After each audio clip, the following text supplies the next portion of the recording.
City Talks with Reuben Abati. Hello, good afternoon, and welcome to another exciting edition of your number one talk show, City Talks with Reuben Abati, on your number one lifestyle station, City 1051 FM. On this show, we discuss stories of political and human interest that affect us as Nigerian citizens, as well as global human citizens, members of a global human community. Today, we'll be discussing the Lagos State gubernatorial race for 2023. And it's a great pleasure to introduce our guest for today's program. He's a gubernatorial candidate on the platform, you guys, of the National Rescue Movement Party, NRM, Mr. Akinwunmi Braithwaite. Mr. Akinwunmi Braithwaite is a co-founder of Kasoku Communications Limited. I hope I pronounced that well. You tried. A cloud communications provider driving digital transformation in the telecom space. He's a strategic consumer change management expert with a multidimensional career spanning over 30 years in various sectors, including insurance, academia, information technology, telecommunications, and agriculture. In the last 18 years, he has spent his time in top management positions in the telecoms industry, where he served first as Chief Consumer Care Executive in Equinet Wireless and later as Regional General Manager in Celtel, now Airtel. This was followed by an equally transformative period in MTN Communications as a customer relations executive. While in Celtel, he was responsible for developing strategy and deployment of network operations, product sales, marketing and customer service, covering 6 states: Ogun, Oyo, Osun, Ondo, Ekiti, and Kwara.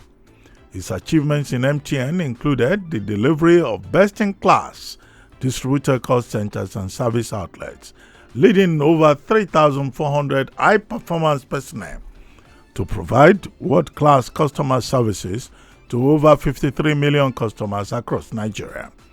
The consistency in high service delivery was enabled by his people management skills and the prudent and effective management of a $24 million divisional operating budget, as well as his role as a member of an executive team delivering complex operations across Nigeria, managing an annual budget in excess of $1.6 billion.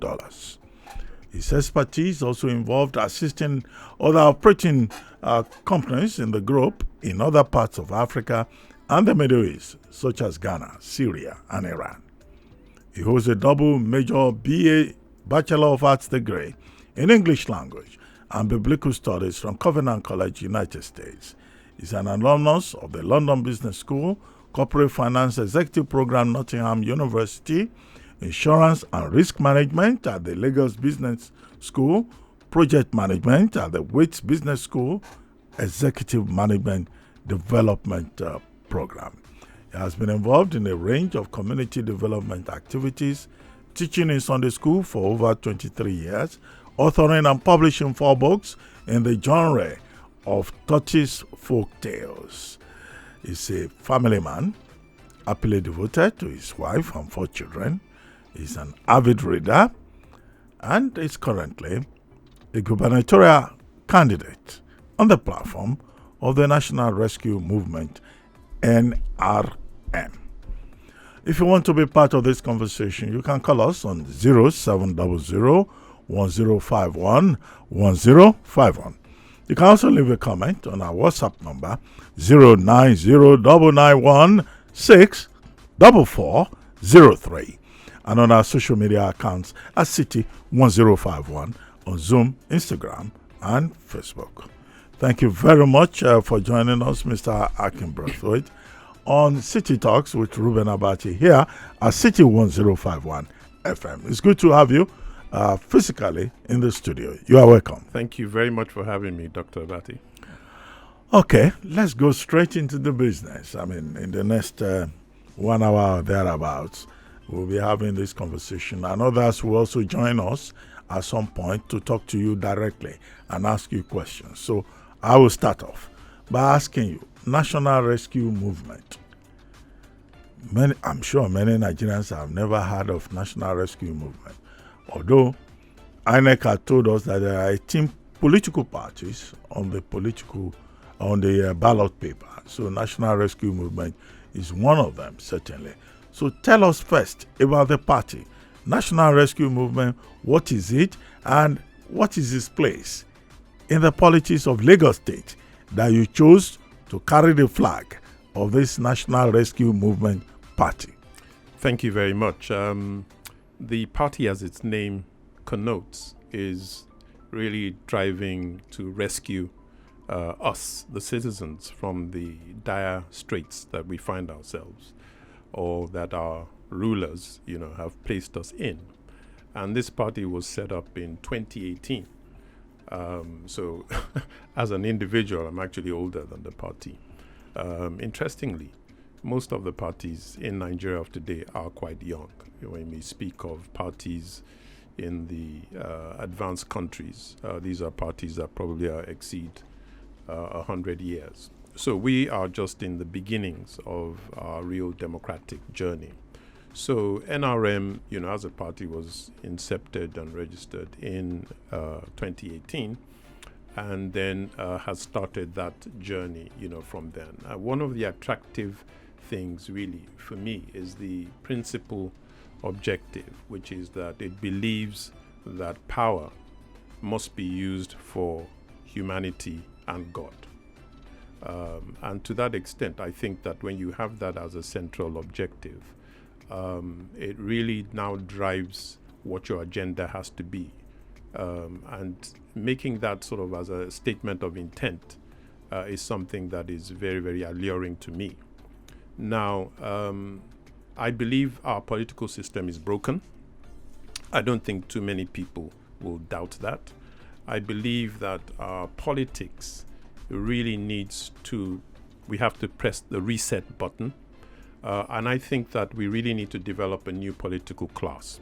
So I, for one, wasn't really interested in the established parties, because I feel that when you look at it, what would I say now that everybody doesn't know?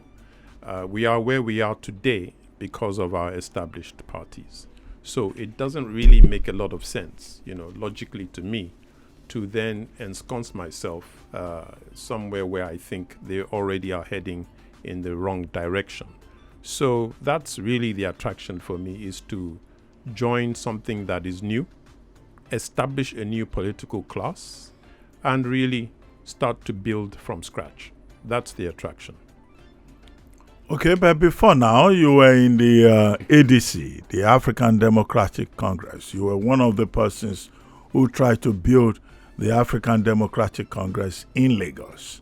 And then all of a sudden, you moved from the ADC and showed up as the gubernatorial candidate on the platform of the National Rescue Movement. What happened? And then why did you decide to go into politics? Your profile did not show any indication that you've been in politics before. Short period in politics, and now you've moved from one political party to the other.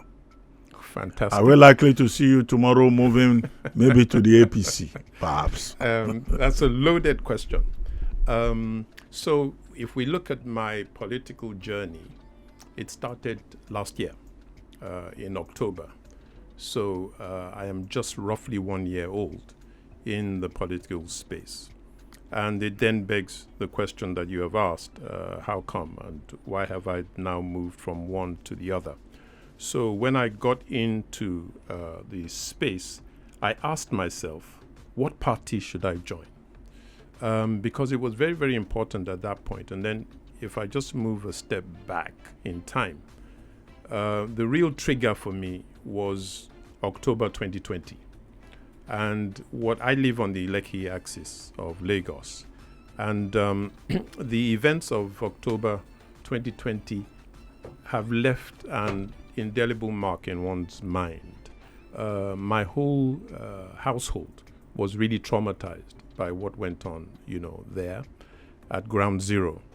And at that point, I started to ask myself, with some friends, we were asking, what on earth can we do, to affect or change the situation? Because nobody could imagine that we had gone so far into the gutter in a cosmopolitan place like Lagos, to have really experienced that. And I think anyone who wasn't really around that axis can't really understand or really get the essence of what really happened.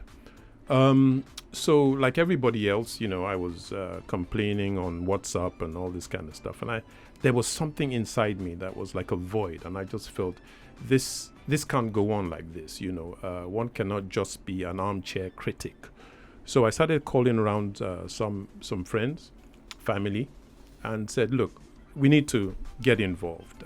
We've left it to proxies, to handle, where our journey, to handle the situation, and it can't be like that. The proxies have let us down, in effect. Let's do something. And that something was, let's set up a political party, because we don't want to. The parties that exist have let us down. And then we started the journey of trying to set up a party, and we ran into all sorts of problems, with INEC. We just couldn't get through that door, try as we might. And by about December or so forth, Christmas had come, and I kind of left the idea. The idea was there, but it was now, back of my mind. Then something happened in January. I had my own NSAS encounter. I actually ended up in a police cell. I've never been in a police cell, anywhere in the world, in any situation, And this was from an Omonile type situation. I'd sold property in Ibadan. And the Omoniles had, gone, and this whole thing had gone to Abuja, which had nothing to do with, the particular location. And I understand that there were some guys from Abuja, inspectors, who were looking for whoever had sold the thing. And they'd picked up the estate agent and then gone after my sister-in-law, whose husband had introduced the estate agent to me. Sorry, I'm going to try and make it a very short story. No problem. But it's germane to what's happened to me personally, to really drive and trigger. And so these guys were looking, so they wanted to pick up my sister-in-law in place of me. Anyway, somehow they got a hold of my number, and then they didn't get in touch with me though. Then I got their number and called them and said, I understand you're looking for me. What's the problem? We're investigating this, that, and the other. So I said, okay, look, I've got all the papers. Let's meet and I will show you. So my lawyer advised that I shouldn't. Don't know. I said, what do you mean I should? He said, look, he knows this playbook. These guys are up to no good. But anyway, I insisted, and we went to Ibadan from Lagos. Got there, and these guys played all the games you could imagine in the world. Fortunately, I had a video of the sale and what had happened and whatever. These guys were not even. In fact, as they were watching the video, you could tell they were disappointed in the fact that, everything looked kosher. So they said, we needed to get to another police station. We got to a bigger police station. And then these guys disappeared. And nobody turned off their phones and whatever and all that. Eventually, at about 7 p.m., I was told that I would have to sleep in the station. And I couldn't be there. I said, what? And stuff. So my lawyer said, okay, look, this is a bailable, whatever. This is a civil matter. In any case, what's the police's involvement? And then Abuja. So so I had to get to the cell. They had me take off my shoes, my thing. They dispossessed me of my They asked devices. you to remove your belt. Absolutely. So that you don't commit hang suicide. myself, right? And then I was thrown into this cell, with no window, nothing, and whatever, mosquitoes and what have you. Now at about 4 a.m. in the morning, these guys come, banging and sort of say, yeah, look, where is he? Blah, blah, blah. And the estate agent. And they bundle us into a car. And I said, where are we going? They said, we're going to Abuja. I said, Abuja? How? What? Why? And they were not interested in things. So when we were about 2 hours into the journey, the lead guy now turns on his phone, and then messages start to come in, and then there's a phone call. So he asks the driver to park. Then he comes back to the car. He gets out of the car, answers the call, now comes back to the car and hands me the phone. and someone on the other line starts to apologize. And they say, look, we've been trying to get in touch with these guys, but apparently my wife had been calling everybody in Nigeria. That was how we got turned back and released. Now, when this ordeal was over, my wife then said to me, she asked me, my son was with me throughout the ordeal. So she said, are you still going to get involved in politics? And I'd had a conversation with my son about it, and I said, you know what? And he and I agreed that here was I, an innocent citizen, right? Minding my business, doing everything according to the law. And I get my own NSAS moment. In fact, we use that term. And I said, precisely because of what I've gone through. If my wife hadn't made those calls and gotten, I don't know what would have happened, at the end of the day. Eventually, this whole matter had to petition. The X squad got involved. I didn't even know there's an X squad, which is a squad that now manages police that go in, the Gestapo. So that triggered it. And then I got back to say, I need to do something, because this is now personal, all right? But I couldn't get the party registered. So I was only left with the option to say, out of all the parties that exist, which one do I think, okay, in terms of the value system and all that kind of, apart from the established parties. So I picked on the one that I thought had. Now, you remember that in Nigeria, we don't have that much data to go by and all this stuff. So you go with what you have doing the due diligence. And then when I joined, they seemed to like my ideas. Okay, fresh, innovative, and whatever. And I thought we were on the same page. Little did I realize that I was too radical. And so at that point, there were a number of things that really did occur that made me start to rethink. And I said, you know what? Before I get soiled in all this, whatever, I need to get out of here. And that's exactly what I did. I told the folks, and I did quietly, before I actually left. Very shortly after I joined the party, the impact that I made them ask me to become the BOT secretary of the party. And I took that, and I took it on with both hands and sought to drive change, in the party. But when I realized that change was not going to happen the way I thought, I decided, okay, you know what? That's why I say the Nigerian political party is broken. The system is broken, the politics is broken, and we need to establish a new political class. Okay. You left the African Democratic Congress, ADC, for the reasons you have explained, but your commitment to change took you to the National Rescue Movement. And you are now the gubernatorial candidate for Lagos State. You want to rescue Lagos State. What exactly do you want to rescue in Lagos State? A state that has been under lock and key of a particular tendency since 1999 under the godfatherism of Asiwaju Bola Ahmed Tinubu and his surrogates who have been ruling the state. And right now, Asiwaju Bola Ahmed Tinubu wants to be president of Nigeria. And you say you want to take Lagos State from him. Even if he doesn't win anything, he wants to win Lagos State. So what's the proposition here? Well, you see, I come from a family, the Braithwaite family, that are quite established in terms of Lagos. And the family has definitely done quite a bit, its own share in terms of really helping to put us on the map. And we were brought up with a lot of core values. And certainly I was not born a slave. And you mentioned something about somebody owns Lagos. Well, Lagos is not a monarchy, right? And thank goodness that the Constitution of Nigeria talks about this is a democracy. And in democracies, the beauty of democracy is that it allows for change. In the private sector, there's what we call monopoly and oligopoly. And these are two things that the law tries to contain and control. Certainly, monopolies are not good for us. Monopolies are not good for the evolution of man and for society. Change is very, very important and crucial. If you're a football buff, you look at the football and you change the manager and all that kind of stuff so that you can move the team forward.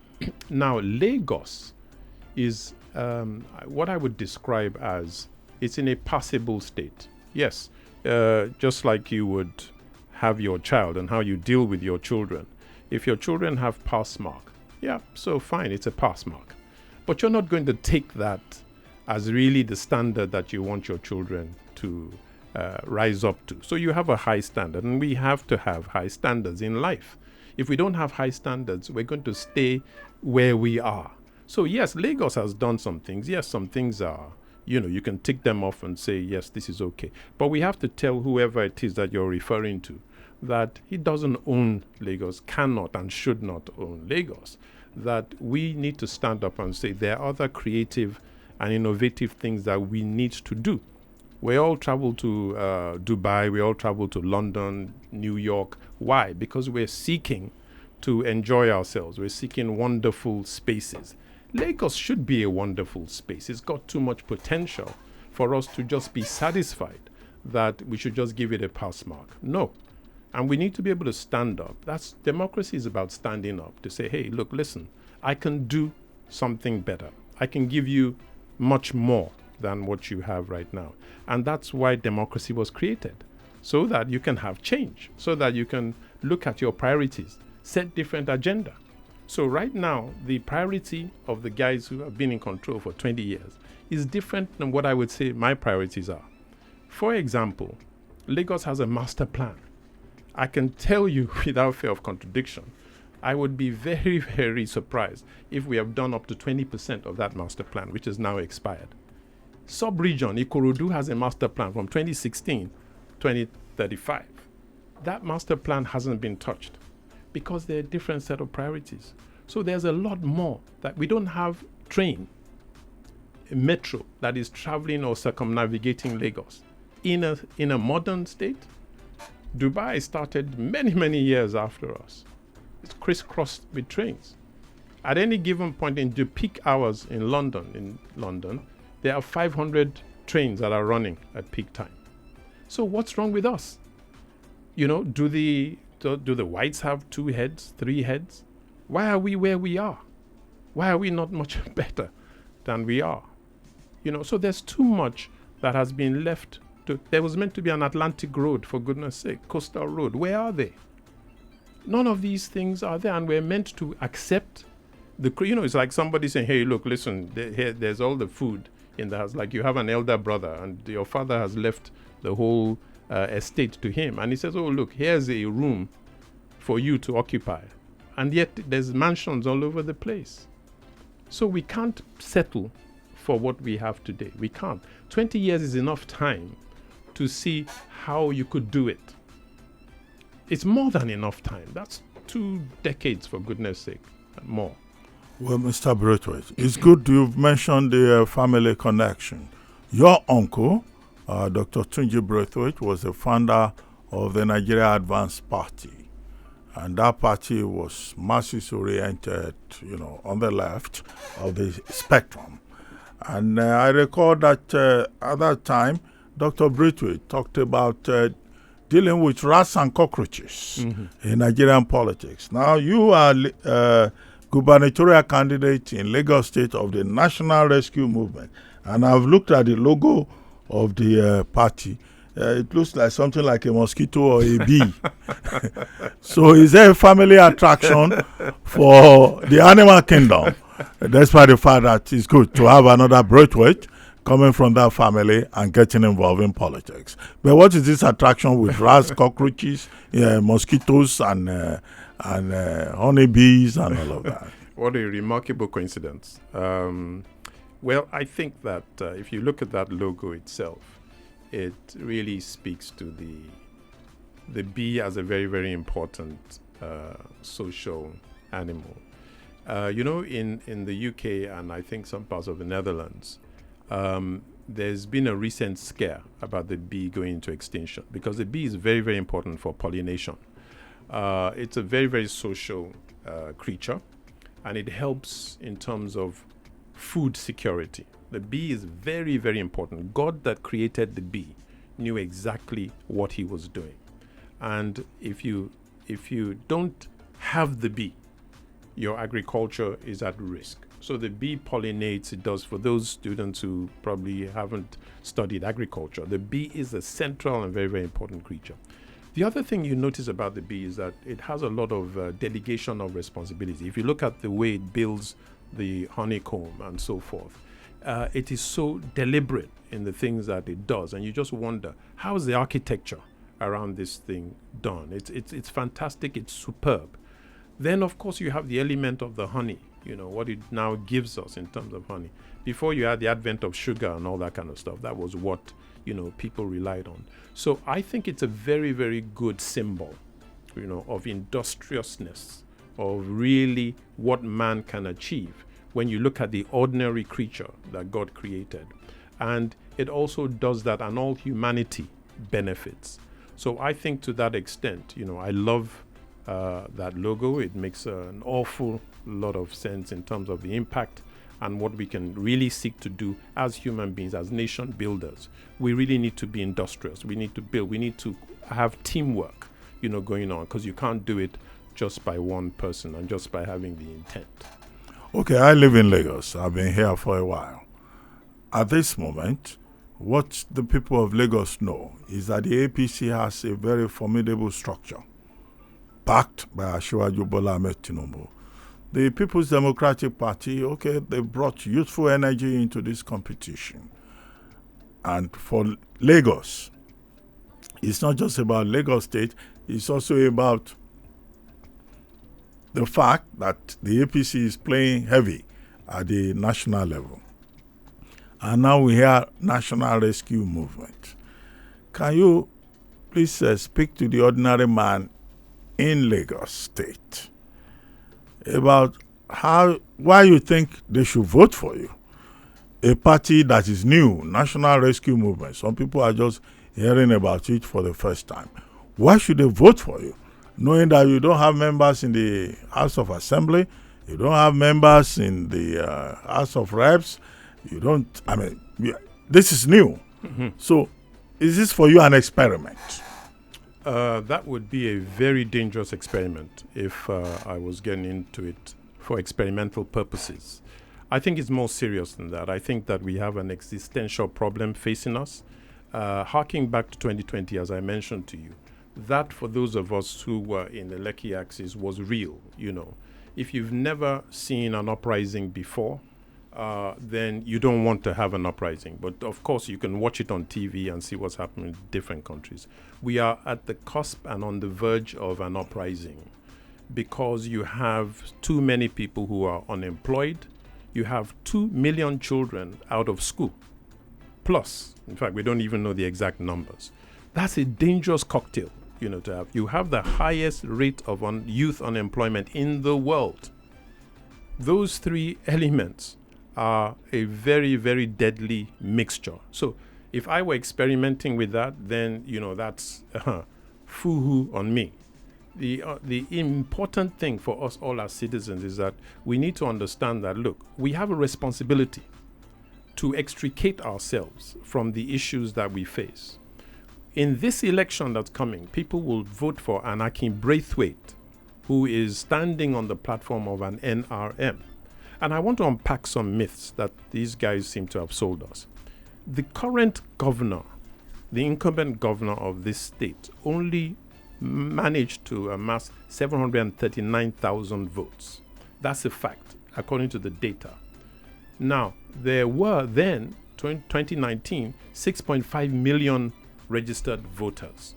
Even if we slice 50% off and say, well, for whatever reason, they probably were not interested or what have you, you still have about 3 million of them who decided that they were not going to vote for the current incumbent. Now, we have to ask ourselves the reason why not. So you're talking about the silent majority who never voted. So with all the structure that they claim to have, with all the money, with all the bullion vans, I'm not fazed by that, because for me, that's all mythical stuff. Because at the end of the day, you have the rent seekers and the brokers. That I didn't get any of that money. I don't know if you got some of it. There's no nobody gives me any money. There's no physical way that money is going to spread to all the citizens. Okay? Even if that's the intention, the guys through whom it's being passed are not going to make it happen. So we can park that. The structures are not going to work for them because it didn't work in 2015. 2015, there was about 40 something percent, then down to about 33%. Lagos had the lowest number of voters in the elections. There are polling units where only 3 people showed up to vote. There are polling. Bajabi Amila, who is the Speaker of the House, only managed 14,400 odd votes out of 22,000 votes in his constituency, Surulere. So what we're talking about now, we're talking about reality. We're not talking about mythical things and hearsay and the narrative that they've gotten all of us to believe. We've all woken up now. And I've said to people, you know what? We have now entered our own age of enlightenment. The age of reason. And you know what happened? 18th century? Europe. Yes. Yeah. When that Enlightenment era occurred, suddenly there was a burst of industrialization and people started asking why. So what we're saying to them now is that go and find out about Akin Braithwaite. What has been his track record? What did he manage to do? Where did he make his income? What did he do for a living? What can we trust him with money? Is he answerable to any godfather? What you need in Lagos today is a safe pair of hands, is somebody that you can really trust and say, okay, this is our Commonwealth. We want the Commonwealth to be used for the good of the state. We don't want to hear any stories. Can this guy manage human capital? You need somebody who has proven that he's able to manage the complexity of human capital across board. So the work that I've done speaks for me. The fact that I also helped to try to get children into financial literacy programs, working with SUBEB, UNICEF. I represented Nigeria in Malaysia in the conference about financial literacy. So there are things that are there as testaments that if you put this state in my hands, I will assemble the best team and we will run this thing properly. In addition to that, I happen to believe that to get this job done, you need to wake up the local economy. You need to wake up the local government system. We spoke about the B earlier, and I talked about delegation. The governor of a state that's as complex as this can't manage it and run it properly. If you want to see rapid economic growth, you need to build it at local government level. We need to build GDP at local government level. Okay, are you saying that Governor Babajide Sanwo-Olu, who is seeking a second term, the APC seeking a second term, are you saying that they've done a bad job? Because you talk about the red line. Babajide Sanwo-Olu, under his watch, is talking about the blue line, the red line. They are already test running it. He has just inaugurated the Lekki Cargo Airport. He's talking about doing roads to have access to that Lekki Cargo Airport, and also the Lekki Deep Sea Port. These are things that he has done. And he says, give me the opportunity to continue. Are you saying he has done poorly and that he needs to be replaced? I am saying he's a nice guy. He and I used to live in the same estate, incidentally, so we know each other. Also in Lekki, you are the Lekki people. The Lekki people of Lagos. So he's a nice guy. But you see, there's something we call peer, when you do a peer review, right? And in that peer review, you sit down and you sort of you look at what you should have scored, and you look at what you did score. So, you know, having a situation where we are evaluating what has happened, okay, so what if you scored 50%, right? I'm not going to say that they have failed. I mean, that would be a silly thing to say. Okay, so you've done well, right? You've got 50%. But I want to take us to 80% because I know that we have the capacity to do so. And also, I recognize that your agenda and your priorities are not the kind of priorities we should be playing with right now. There are too many things that have been left in abeyance. Now, speaking to the things that you said have been done, how many years has it taken to achieve those things? The deep sea port that has now been ready. The problem with all of this too is that where are the roads that you're going to now run the cargo on? You should, in terms of sequencing of all these things, the roads should be there. If you try to get to Ekpe now on the thing, you will see the disaster that is on that road. At the same time, you're building the refinery along that axis. You don't have train. I don't see it in terms of that axis that you're going to evacuate and whatever the cargo. You're going to put all those things on the same expanse of road, and we've seen the problems, the gridlock that are happening right now. So there's things that one would do as a priority to say, look, in terms of sequencing, this should come before this, okay? And you need to be seeing it happen, not as an afterthought, and not when I talked about the master plan. A lot of things were in the master plan that by now, we're talking about the 20-year-old master plan. You should build a coastal road 20 years. By now, how long would it take you to build a coastal road? Maybe 3 years, 2 years. At the end of the day, even if you're going at snail pace, not 20 years. And not the fact that we don't even see it, coming up. So, yes, they could, by your measure, Dr. Abati, you might have scored them, like a 50% from what I hear you say. But by my measure and the measure of the international standard, there's a lot that has been left to be desired. And there's a lot more that we should do. Okay, Mr. Braithwaite, at this point, we would like to bring in other persons to make comments, to intervene, persons who have been listening to us since we started this program at 12 o'clock. Now, our guest, again for emphasis, is currently the gubernatorial candidate on the platform of the National Rescue Movement Party, NRM, in Lagos. He says he wants to change a lot in Lagos. Braithwaite. If you want to be part of this conversation, you can call us on 07001051 You can also leave a comment on our WhatsApp number 09099164403 and on our social media account at CT1051 on Zoom, Instagram, and Facebook. We'll take a short break now, and when we return, we'll begin to take the calls, the comments, the interventions. Stay with us. We'll be right back. City Talks with Reuben Abati. Welcome back from that commercial break. And now, very quickly, we'll begin to take the calls. Who is going to go first? Hello? Hey, good afternoon. Good afternoon. Your name, your location, and please keep it brief. Our guest is Mr. Braithwaite. And I agree, Mr. Braithwaite. Good afternoon, sir. Good afternoon to you. Yeah, you talk about your reading venturing into politics, and you made mention of October 2020. Are you suggesting that truly, like many of us believe, that there was massacre at Lekki? That's one, first question. Number two, the Lekki told this there. What is your own opinion as regards collection of tolls? You now marry that with what happened with Alhaji Jakonde when that road was built from that place to Ekpe without any tolling. That's true.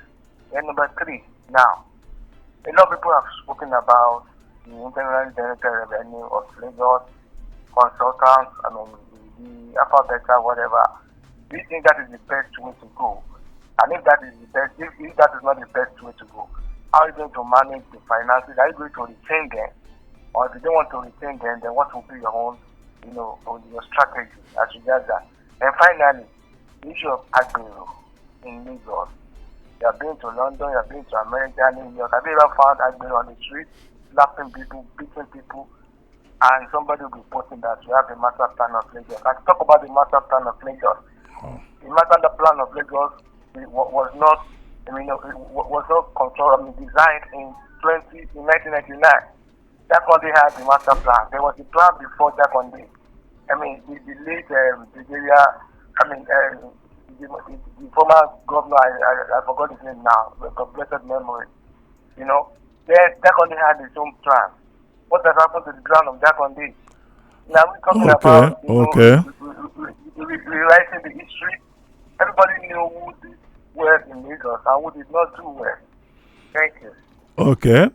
The gentleman called from Shagamu in Ogun State. He's already taking more questions than people in Lagos State. Well, that's Nigeria for you. Mr. Braithwaite, as quickly as you can deal Yes, with that some was. of those Thank you issues. very much. You're very, very packed. So he asked about Lekki. Listen, I like to go with facts, and there has been a panel of inquiry that has stated that there was a massacre. I think that that's all that needs to be said about that, regardless of, sometimes things are said and whether we like it or not. That's what the panel of inquiry has formally announced as what happened. So that is that. Now, we need to deal with that whichever way we deem fit. Collection of tolls, I think that really, when in the heart of the city, such as it is, I don't think it's right to be collecting such tolls. I would dismantle that toll internally. If you want a toll, then it's best to do it on the periphery, not right there in It doesn't make any sense because you do have budgets. A state is meant to build roads. There are certain roads that are designated for the state to build, and it does collect tax revenues for doing such. So that shouldn't even really be something that we need to essentially argue about. Then you talked about the alpha beta. As to whether, it's a good thing to have. Well, let me say this without any fear of contradiction, that certainly the alpha beta hasn't got any place in a state or in any state for that matter, where you already have roles and duties. You already have tax collection authorities and what have you. You also have the local government, which is meant to be collecting its own share of taxes. You don't need a private firm to come and do that.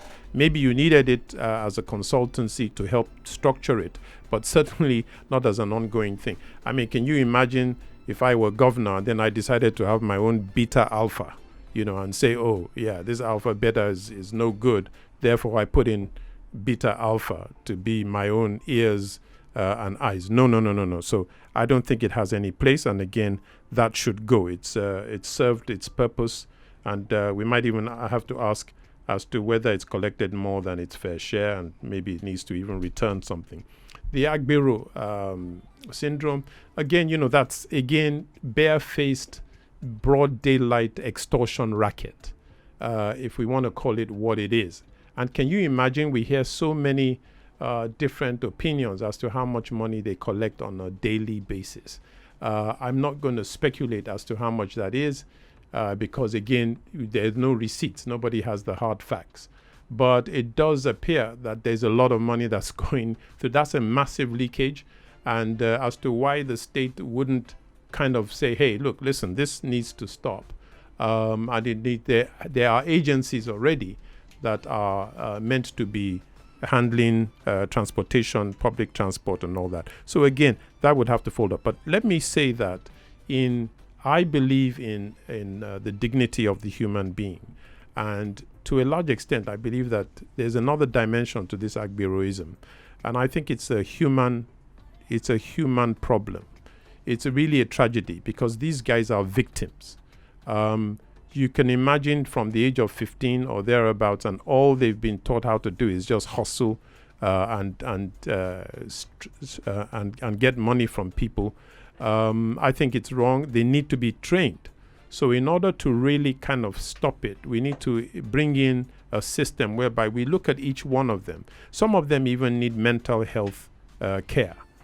Some of them are on drugs. A lot of things need to be looked at before you kind of knock the thing off their legs. So we need to take them in, and we need to really distribute them in various solutions. So this is why I also say that we have to come back to the humanity and the dignity of the human being. We've lost that. We've lost the essence of what government is meant to be about. It's looking after the welfare of all its people, Agberos, beggars, and what have you.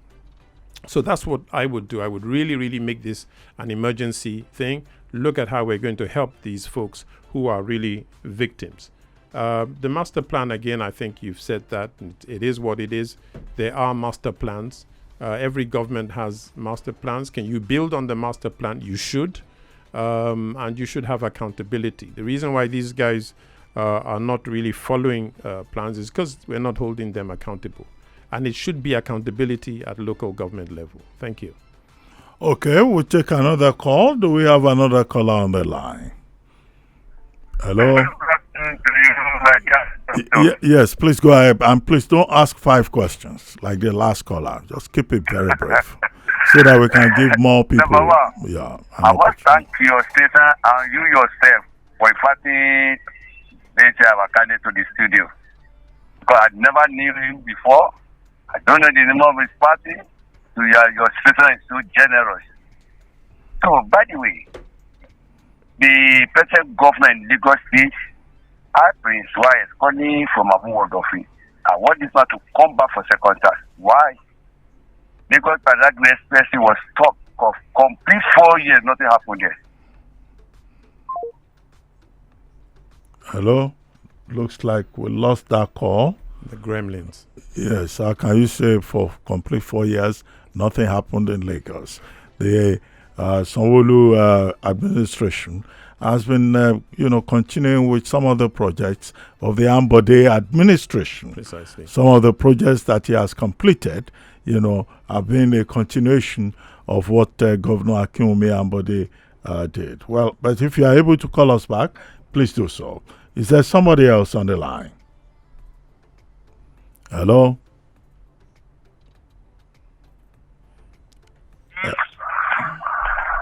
Hello? Hello, please go ahead. Please go ahead. Good afternoon. Good afternoon. Ebi from Sango. Abi from Songo. Good to To hear you again. Number one, I want to ask our guests, if you look at all the states, Lagos State is the highest borrowing in Lagos State. I mean, in all the states. In fact, the money the Lagos State is having at the loan they have collected is far more than any other state. And yet, they are realizing the IGRO they are making is about 50 billion every month. Then why do they need to go and borrow again? That is number one question. Then number two, I want to ask that, not that, because I know that there is that politics flowing in that family blood. I want to ask that assuming you become the governor, what are you going to do to see that education is placed in a higher pedestal? That's what I was saying. God bless you. Okay, you had him. Yes, I did. So on the first point he made, I think he answered that point himself, by saying that there's a lot of money that's coming in. Why do we need to borrow? Well, if the state has a lot of plans, then yes, it's a good idea to go and seek additional funds to be able to execute those plans. The question really on the table and on a lot of minds is, with all this massive amount of money, why are we not a Dubai today? Because in anything you want to do, you always have to have a reference point, which would then be a guide to say, okay, look, listen, this is how well you're doing. Which is why I said earlier that, you might score a pass mark, but the issue is, compared to your peers or your juniors, should you not have done much, much better? What do all of us teach our children at home? We always teach them to excel and to reach for better. So we believe that's the reason why I would like to take up that job, because I think there's some things that one could certainly show and demonstrate that we can do more innovatively and really become a true powerhouse that we need to be. That's what I would say on that point. On the point of education, I happen to be someone, in various other situations where I have taught, and it's beautiful to be able to teach other minds and young minds. Going forward these days, that in some countries at the age of 5, children are even being taught how to code. So we're talking about a world now of driverless vehicles. We're talking about a world of artificial intelligence. An ex-colleague of mine in MTN set up something called the AI School, Artificial Intelligence, somewhere in Yaba. And they're teaching children, really how to get into all this robotics and stuff like that. Amazing stuff. And so we've entered into a world now where we don't need to teach the traditional way and the traditional approach. So we're not going to run education the way it's been done traditionally. We're going to use the aid of computing, using these guys during COVID. they were able to run a program that served 8 million children across Nigeria with education using the mobile phone. And it's not your smartphone either. It's a mobile phone that was using 2G to connect. And they did this in connection with such organizations as Google and whatever. So there are things that we can do to really ramp up education, because we've lost time. And we need to catch up very, very quickly, and then we need to move forward. So we will introduce new and creative ways of providing education to a large number of children. We don't even have to rely on the knowledge of our teachers today. Whilst we're also training the teachers, whilst we're playing catch-up, we will roll out these computer-aided and artificial intelligence-aided training and education, both at the primary, secondary, and vocational level. Okay, Mr. Braithwaite, I have someone sending a message via WhatsApp. He says, good morning, Dr. Abati. Honestly, I don't think our young politicians are ready to take power from the well-known old horses that have been in the race. I've never heard of a name of a party like this.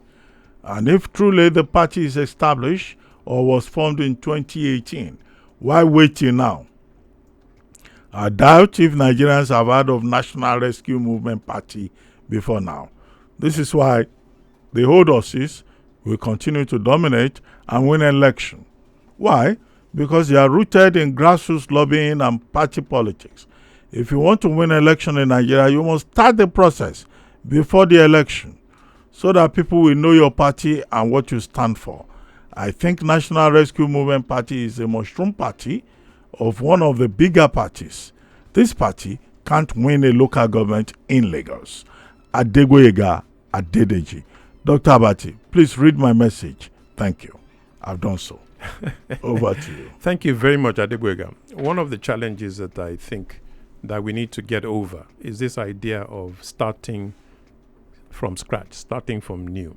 We as Nigerians seem to always think that something has to be big from day one. Even nature teaches us that that is not the case. Something has to be born. And if it's born out of a cause, then it's born. You know, you've never heard of NRM before now, but hey, guess what? Today you've heard of NRM. There's always going to be a first time that you hear about something. So don't despise the day of new beginnings. There's always got to be a start to something. If you get fixated on this idea that because something is entrenched, therefore it should not be contended with, then we're not going to grow beyond what we are today. So please get behind the idea, Adegboyega, that new things have an ability to grow. And I'll share with you an anecdotal point. Today, Britain is out of Europe. And Europe is something that, was something that you could imagine they were set to take over the whole world and what have you. But there was a man called Nigel Farage who set up a party called UKIP, United Kingdom Independence Party. And they were Eurosceptic. He ran in that party for 3 years and then set up another party called the Brexit Party, which then ran for about another 6 years. And today, Nigel Farage is one of the key drivers who made sure that there was a referendum and Britain now came out of Europe. Once you have a cause and you're willing and ready to line behind that cause, that is what it's all about. We need to teach ourselves about what politics should be about. You don't vote because you're voting that, because that party is big, it's going to win, therefore I vote that party. No, that's a vote without a cause. That's a vote without anything behind it. You vote because you believe in something. And that vote is a mandate for what you believe in to be pushed, regardless of what happens in one cycle or the other. You have a cause that you need. You want somebody to push that cause. So you're voting an agenda. That's what voting means. That's what a mandate is all about. Not, I'm going to vote because party A is so big that then it does all the terrible things. That's a wasted vote. If you're voting for someone that you know isn't going to do what you expect to be done, then that vote is wasted. Okay, we'll take just one more call if there is a caller on the line, and after that, we'll begin to wrap this up. I still have messages on WhatsApp, but if there's a caller on the line, we'll take that very quickly, and then we call it a day. Hello, good afternoon. Hello. Hello. Good afternoon. Please keep it brief. Hi, doctor. We're trying to wrap up this program. Now. Who? I want to. Say please quiet. Call it back. Okay. You see, what I'm saying is this. I say, this your candidate, the man in the studio, you have to do more if you want to be governor of Lagos. The Sewolu we are talking about, I think for 4 years, nothing happened in that Lagos Badagry Expressway. It's where this government comes from. It started things from where Fasara left and it's working on it right now. So that type of governor, if somebody not come over, take over for him, we don't know whether that fellow will just stop the project again. So we want this man to go for second time. Some of us who know better, do want better things for that area. And your case, it will be better for him to join hands with the Sewolu to build Lagos. It's better for him to go to National Lagos State Assembly to contribute to the progress of Lagos. But the governor of Lagos is fine good, but can he win the election? That's the case. Somebody who don't know his manifesto, you don't know his logo, you don't know himself. But we only know his brother, Braithwaite of holy memory, may God bless his soul. So for him to come around to say, he must start from somewhere, either from local government, from state assembly, to national assembly, but coming to be a governor, he had the resources, he had the grass supporter, that's the big question for him. Good afternoon to you, doctor. Okay, thank you. I'm sure Mr. Braithwaite heard you very well. Quickly. Well, this is just to the point I made earlier. You see, our people throw up their arms in submission, and we have to wake up, our people back to understand that this is democracy. You have new ideas, new creativity. Of course, a government will continue from where another government left off. If it's got good projects and whatever, you do that. But then you have to come in with some creative and new ideas. We need a government that is empathetic. You can't have people sleeping underneath the bridges and whatever. The Constitution of Nigeria guarantees that the welfare of each citizen has to be carefully looked after. We need to care for our people. We need to bring back the dignity of the human being. As far as, the resources and whatever, if people want to vote for the ideas and the causes, they will do that. And I've addressed the issue of the juggernaut amount of money and all this amount that nobody ever sees, but they give us this myth that a lot of money is being sprayed out there. But it's only been shared amongst a few people in any case. So vote for the cause. If you have a cause, vote for it. If you feel you want to vote for status quo, go ahead and do that. If you feel that you want to vote for something that is going to be fresh and new and you have a cause, then let your vote speak. Okay, I have a number of messages on Zoom that I would like to take before we, round up for today. This is from Father George Iwusani.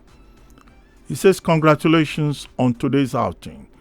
Thank you for giving space to functionaries of these lesser-known parties. I commend your guest for his courage and vision.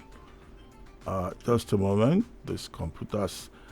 for his courage and vision. I'm trying to get what Father is saying. Okay. We must keep these discussions going. We shall get there someday. I'm Father George Ihusani. That's one message. So many messages here. Okay. Sometimes I'm a dinosaur. Okay. Dr. Abati, kindly read my inputs. This is Feintola Mustafa. And Feintola Mustafa says, thank you, Mr. George. By that, he or she means Father George. Must revolution start from the exhaustion of bad processes and ready to embrace change? We need leaders that are technocrats that can inject ideas and innovations to salvage this our nation. That's Feintola Mustafa. And okay, yes, so two messages there.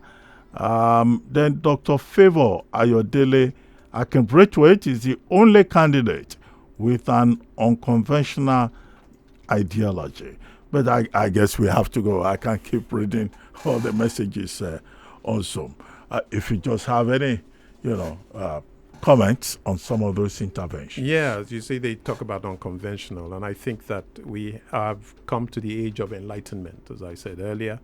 We do need to have a government that recognizes that it has a responsibility to the people. It's not necessarily just about the infrastructure alone. Our constitution guarantees that we must look after our citizens. There must be food, shelter, accommodation. This is how China lifted over 800 million people out of poverty. We have a duty not to have poverty reigning in our midst. We need to have full employment. So we will bring a new deal to the people. We'll make sure that those who are able and capable and want to, they do get jobs. You can't have a situation where people, so many, are unemployed. That speaks to issue of mental health. It speaks to crime. It speaks to hopelessness. There are too many people that are hopeless in Lagos today. We need to get rid of that, bring in caring, the dignity of humanity. There must be unemployment benefits for those who can't find work. There must be social benefits, and we will bring that to the people. That's fresh, it's important, and that is what a government is meant to do. Well, thank you very much, Mr. Akinwunmi Braithwaite, gubernatorial candidate of the National Rescue Movement Party in Lagos State, for taking time out to discuss the topic for today and for sharing with us your concerns, your mission, your vision. If you want to still continue the conversation with Mr. Braithwaite, it can be reached on akinbraithwaite.com and also on Instagram at akinbraithwaite's world, right? Yes. Yes. So those are his contacts. And I would like to thank all of you, those who called in, those who reach out to us on Zoom and Facebook. But remember, the conversation does not end here. You can still reach out to me on my social media account at Abati1990 on Instagram and also through at City1051 on all social media platforms. For those of you who just tuned in late, there's no need to worry. You can visit the station's YouTube page, City1051, to watch the entire show. And when you do so, don't forget to hit the subscribe button and leave comments. And don't forget to tune in next week at 12 noon for another exciting edition of City Talks. My name is Reuben Abati. The show was produced by Charles Flames, Oluwaseun Adetitun, Ayodamola Oludara, Oluwatobi Loba Samson, Abiodun Odunton, and Ezekiel Olawome. Have a great weekend. See you again next Saturday. Thank you for joining us. City Talks with Reuben Abati.